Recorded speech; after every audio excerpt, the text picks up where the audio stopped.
For our final project in ceramics, there are two projects that you can choose from. These were the two that you voted on as the ones you were most interested in doing. They are the planter and the ring holder. If you are interested in doing the ring holder specifically, you can fast forward until you get to that point in the presentation. Or if you're kind of on the fence about which one you may want to do, please watch both.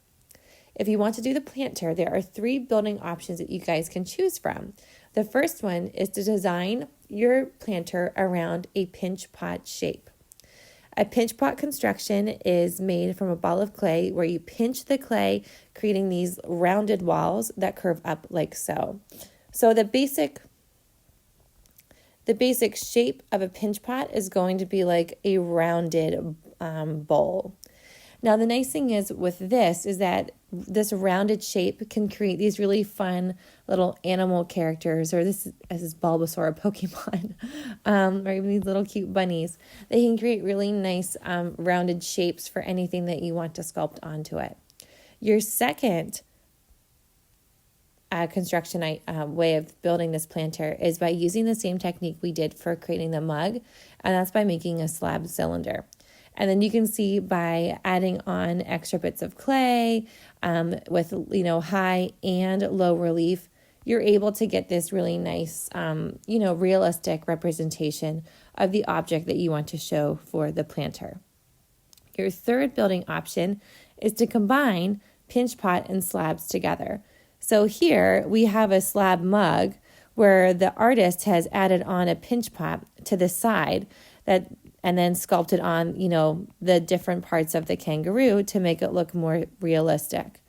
I love the cactus on the right. It almost seems like they did 3 pinch pots, which you could do. And so these are just little versions added onto one big pinch pot there. Notice in each of them, though, that they're adding on sculpted elements, whether that being high or low relief, and that's going to be something that you're going to be required to do. So here's your requirements. All of these requirements need to be shown in your sketches that are due tomorrow at the beginning of class. So you're going to have to sculpt a planter that is either made from a pinch pot, slab cylinder, or a combination of both. So in your sketches, the base of your pinch pot or the base of your sketch should either be round like this to show that it's a pinch pot, or it should be in like a cylinder form like this. And off of those 2 basic shapes, you can draw on all of your, added elements that you want to put on. Similar to our previous project, you need to have high and low relief sculptures that are added on to create a realistic object, animal, character, or anything else that you can think of. Texture was used to accentuate details and characteristic traits of the object being sculpted. And for your sketches, you have to create 2 different ideas. Now, say for instance, you're looking at this mug or planter and you're like, I really love this idea of these geodes and crystals that are coming out. Well, you can have both of your sketches be variations of geodes and crystals and different orientations of how you're going to be putting them on the mug. That's completely fine. They don't have to be 2 completely different ideas with different subject matters. They can have the same subject matter, just drawn in different ways. And whenever you're planning your planter, you need to figure out, the theme that you want to show. So have your planter either tell a story or show something that interests you. So kind of look to what you like in life. Do you like sloths? Do you like to create, different realities where octopuses attack people, or you just want to add on your favorite animal like a frog? And, these are things that, all of these artists just sculpted on to their, mugs, which is really what we're seeing here. But we can just sculpt on objects onto our planters. In the previous images, they were having, little elements sculpted onto the whole entire thing, where the whole entire thing created one object. But it is okay to sculpt things separately and then score and slip them on like this. So whatever piques your interest the most, and that's what I want you guys to do. The second project idea is to create a ring holder. And for this, we're going to be combining a slab base with sculpted objects that will hold your jewelry. So these are some things that I need to see in your sketches and the project. So first, you're going to have a slab base. This is called a slump base, where we're taking a piece of clay and we're slumping it over a bowl or a molded object, like either a platter or a plate. And whenever we slump it over top of these objects that we're seeing here, you get these really nice curved up edges that will help hold your jewelry in place.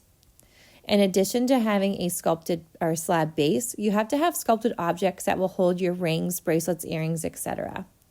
For these sculpted objects, they should be accurately made to where they represent an object, animal, character, or anything else that you're interested in by using texture and making everything look three-dimensional. So the same thing for the planter project. You have to have 2 different sketch ideas for this project. Here are some more examples of how other artists have created ring holders. It seems like the mushrooms are like a very, very common theme, but try to think outside the box for this one.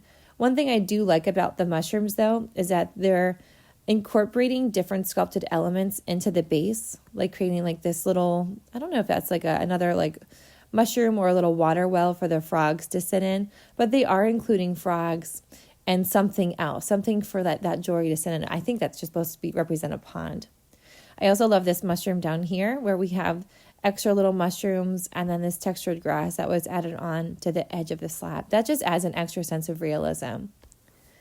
Here, I also really enjoy how the slab, especially on this one, has this really nice like rough cut edge, and the geodes just kind of stick up, or the crystals, stick up from that rough cut edge, and it holds the rings really nicely. This one's really innovative to create a nice tall flower that you can put your earrings inside. Just be careful that if you have anything like a stem, that it's thick enough to support the sculpted element that you're adding on top. If it's too thin, it will actually just fall apart and flop over. So you want to make sure that that post or whatever you have being sculpted upwards is nice and thick so it will support itself. Now this sloth one does not have a sculpted base, but it could easily have one that's designed around it. What I like about this, well, one, it's super cute, but also it's multifunctional. You can hang rings off of the arms, but you could also have things rest inside his tummy, which is really, really cute. So really think outside the box and figure out, what can I do to show something that I'm interested in? What can I sculpt to make it look realistic? And how can I have everything that I sculpt and add in be functional? So once again, for this project, you have to have 2 different sketch ideas due tomorrow at the beginning of class. Now, your 2 different ideas could be the same idea where maybe, you really like this tree theme and you want to show 2 different types of ring holders where you're drawing trees in 2 different ways. That is completely fine to have both of your sketches follow the same theme. I just need to see 2 different designs. If you have any questions, let me know, and I'm excited to see your work tomorrow.